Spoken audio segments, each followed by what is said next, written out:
Assalamualaikum warahmatullahi wabarakatuh. Perkenalkan, nama saya Indra Nugraha dengan NPM 06512294. Di sini saya akan menjelaskan tentang topik modeling.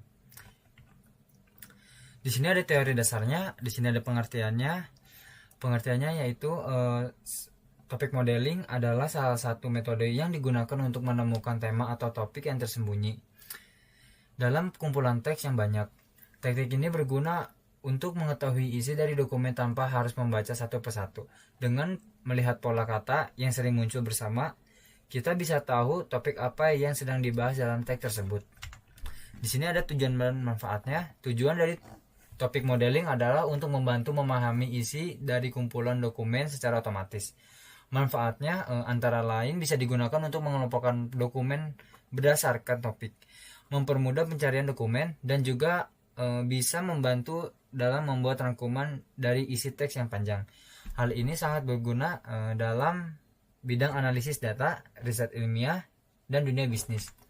Di sini ada metode LSA dan LDA. Di sini ada cara kerja LSA, metode yang digunakan untuk menemukan topik dalam kumpulan dokumen dengan cara mengurangi hubungan antar kata dan dokumen. Caranya adalah dengan menggunakan teknik matematika bernama SVD, Singular Value Decomposition, untuk mereduksi dimensi data. Lewat proses ini, LSA bisa menangkap makna kata berdasarkan kemunculan di berbagai dokumen. Walaupun metode ini tidak melibatkan unsur probabilitas. Di sini ada cara kerja LDA-nya. Bekerja dengan menganggap bahwa setiap dokumen bisa membahas beberapa topik sekaligus. Setiap topik itu sendiri terdiri dari kata-kata yang sering muncul bersama. Jadi, kata-kata yang ada di dalam dokumen dianggap berasal dari campuran topik-topik tersebut. Di sini ada perbedaan LDA dan LSA. Yang pertama itu LSA, menggunakan pendekatan matematis melalui dekomposisi matriks SVD untuk menemukan hubungan antar kata dan dokumen tanpa melibatkan probabilitas. Metode ini cepat dan efisien, namun hasilnya kadang sulit diinterpretasikan. Sebaliknya, yang kedua itu LDA, menggunakan pendekatan probabilistik dengan menganggap dokumen sebagai campuran beberapa topik hasil dari LDA. Biasanya lebih mudah dipahami karena menyajikan kata-kata utama dan proporsi topik secara jelas. Di sini ada contoh sederhananya. Yang pertama itu LSA. LSA akan mencari hubungan kata berdasarkan pola kemunculannya di dokumen, karena kata guru dan murid sering muncul di dalam konteks pendidikan. LSA bisa saja mengelompokkan keduanya dalam satu topik, bahkan jika tidak muncul di dokumen yang sama, misalnya guru, kelas, belajar, dan matematika, bisa dianggap satu kelompok karena punya kedekatan makna. Yang kedua itu LDA. LDA akan mengelompokkan berdasarkan distribusi kata dalam dokumen. Misalnya topik 1 berisi kata murid, guru, belajar, kelas, matematika. Dan topik kedua itu berisi petani, menanam, padi, sawah. Dengan cara ini, LDA bisa menunjukkan bahwa dokumen 1 dan 2 membahas pendidikan, sedangkan dokumen 3 itu tentang pertanian. Di sini saya membuat studi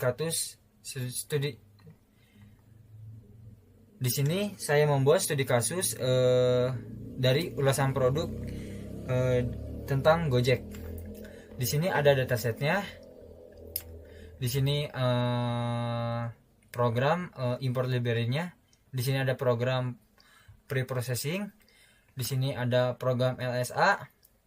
Di sini ada program LDA. Di sini ada program LDA visualisasinya. Nah, lebih jelasnya saya akan menjelaskan dari Google Colab. Nah, di sini ada import library. Nah, di sini tuh ada Pandas SPD itu untuk mengolah data. Lalu RE dan LNTK itu untuk cleaning text. Di sini ada Matplotlib Seaborn itu untuk visualisasinya dan lainnya. Lalu di sini ada datasetnya. Kita upload dulu datasetnya di sini.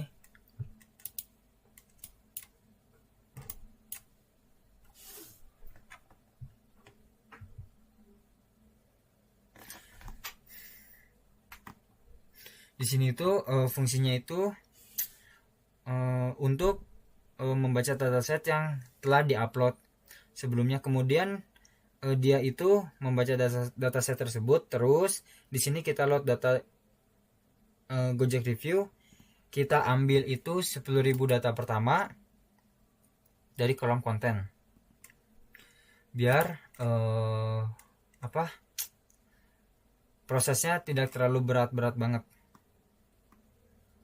Nah, bisa kan? Tuh.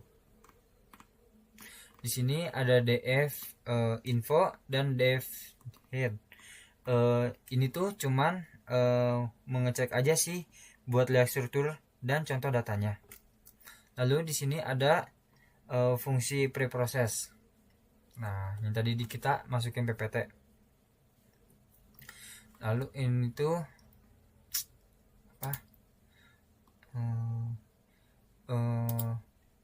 lowercase itu ubah huruf menjadi kecil semua.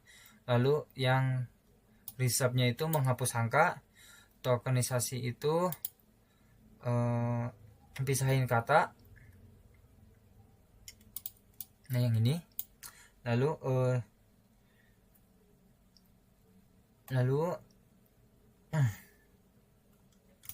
TF IDF untuk LSA. Ini tuh tujuannya biar teksnya rapi dan siap diolah model. Lalu TF IDF untuk LSA dan consider untuk LDA. Lalu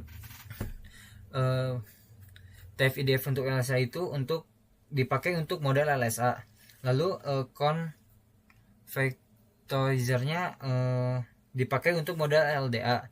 Jadi teks yang tadinya berupa kalimat sekarang menjadi angka-angka yang bisa diproses menggunakan algoritma machine learning. Lalu di sini ada program LSA-nya.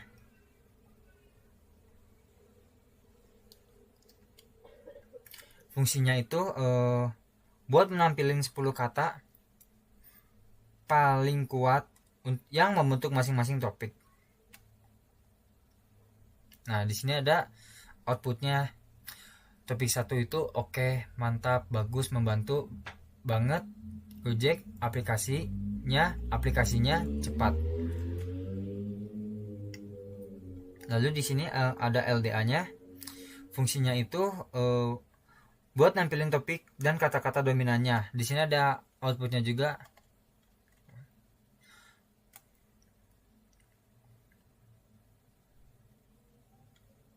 Di sini ada sebelumnya belum kita run, lupa.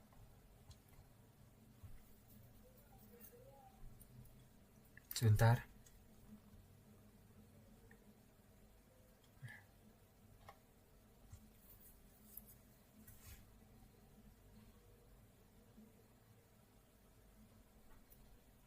Nah, ini tuh pokoknya keduanya itu jadi setelah teksnya dibersihin dan diubah menjadi angka, saya pakai dua metode untuk mengular topik-topik tersembunyi yang ada di review aplikasi Gojek. Yang pertama LSA. Hasilnya ini kita lihat mostly isinya tentang aplikasi yang bagus, cepat, dan promo-promo. Nah, yang kedua itu LDA. Ada yang bahas saldo, GoPay, driver, sampai GoPay Later, dan GoFood. Jadi ini bisa banget jadi insight buat tim produk Gojek buat tahu keluhan dan pujian user mereka. Lalu di sini ada visualisasi workload-nya. Penjelasannya singkat aja. Workload ini bikin visualisasi kata-kata paling sering muncul di tiap topik. Semakin besar tulisannya, semakin dominan kata itu juga dalam topik tersebut. Nah, seperti driver, bagus, gak, saldo, gopay letter, mantap.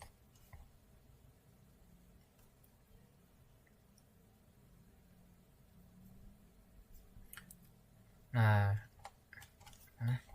di sini di sini tuh ada visualisasi LDA-nya.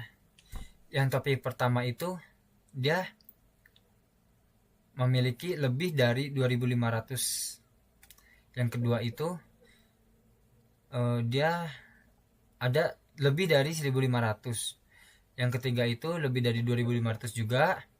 Yang keempat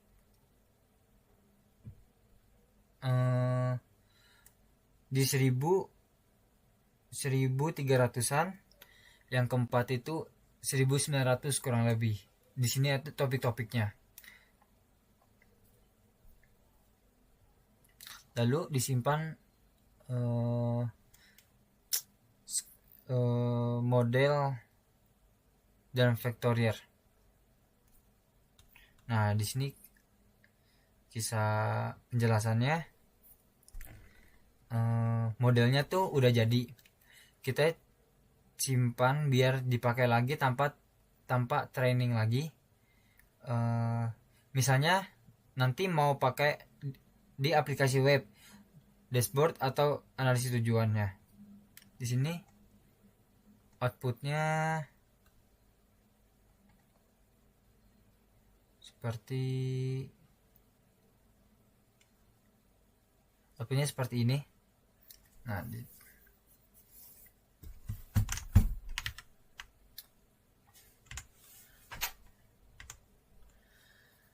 kurang lebihnya mohon maaf. Wassalamualaikum warahmatullahi wabarakatuh.